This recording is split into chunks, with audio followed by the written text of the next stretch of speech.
So obviously this version of Carrie is younger, just starting to find herself. Yeah. How do you describe her when we meet her in the pilot? Sort of just how you described her. Okay. She's just lost her mom, so that's a big, adjustment for Carrie, and I think it's more of, where she's trying to figure out her new role in the family. Dorrit, her younger sister, is really acting out, so she feels like she needs to be in control of her younger sister and keep her safe and protected, but at the same time be able to be there for her dad. But at the same time, she's just getting into New York and just starting to explore this sort of wild world and going to parties and dressing, in this fabulous fashion that she never even knew existed, and figure out her love life and kind of those sort of desires. And she's maturing, so there's two different worlds that she's trying to balance, and two different selves that are constantly pulling her. So it creates for a good character. It's fun to play. What's the balance like in the episodes after the pilot between the home life, the school life, and the New York life? It's about the same. New York becomes more prominent because Carrie becomes more and more involved in that world, and takes an internship eventually with a magazine. So, but we definitely, within the first two seasons, we'll be in high school because Carrie's a junior this year, she'll be a senior next year, and then by the third season, if we're still on, it'll be in New York. Right. You kind of know the woman she grows into. Are you kind of seeding the different episodes, the performances with moments of leaning towards her already? Yeah. I mean, I'm definitely, it's kind of... every time I get a new script, it's like, okay, what can I incorporate into this piece to develop her further into becoming the woman that we see her as in Sex and the City, and her confidence. I think it's all about being sure of your. Carrie, I think from Sex and the City is such a relatable character, and I feel like.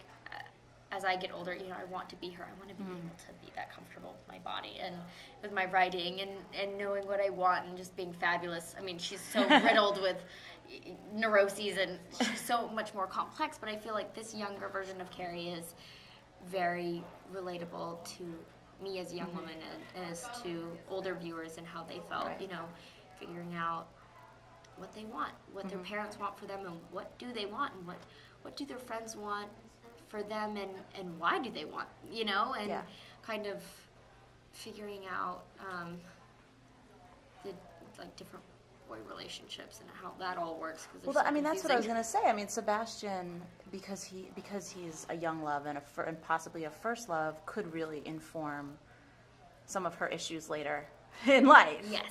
How much are we starting to see that might be true or not already, or is it still very early and they're just dancing around each other? It's a separate show from, the series. We're not exactly trying to set it all up for... No. There are just certain things. But he already is established as kind of a bad boy with a heart of gold. Right. So. Exactly. So we have those sort of... Definitely those dynamics come into play and how it'll affect the rest of her relationships, and then how the farther she goes in her relationship with Sebastian, how scary a true love can become. How much is it a back and forth between Carrie and Sebastian versus they start dating and they stay dating for a while?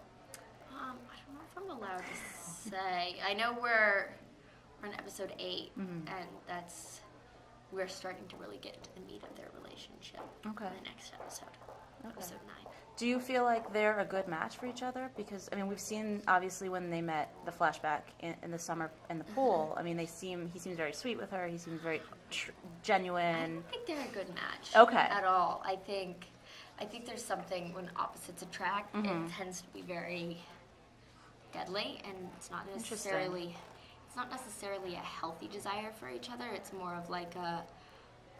you so bad, this is so confusing, this is not working, but I want it to work, and so it's this constant, like, I'm going to make this work, even if it's not meant to be, but there's something so much stronger about something that's more difficult than easy, Why would you want anything that's easy? Well, it depends on how easy it is, Yeah, or how... fast. Yeah. Do you see them as the four of them are like a core of four, like all of them are equally close, or do we start to see some of, within the friendships there are different people that are sharing secrets? Different dynamics between different people. I'd say Carrie and Mouse have more heart-to-heart discussions, and I think Walt feels more comfortable with Carrie about sharing kind of what his true feelings are. Obviously, Walt and Maggie have a special relationship, and a closeness. And Maggie and Mouse have a funny dynamic of kind of competition, and they both come from such totally different perspectives. It's kind of like, Samantha and Charlotte, where they agree to disagree and enjoy each other for it. Okay.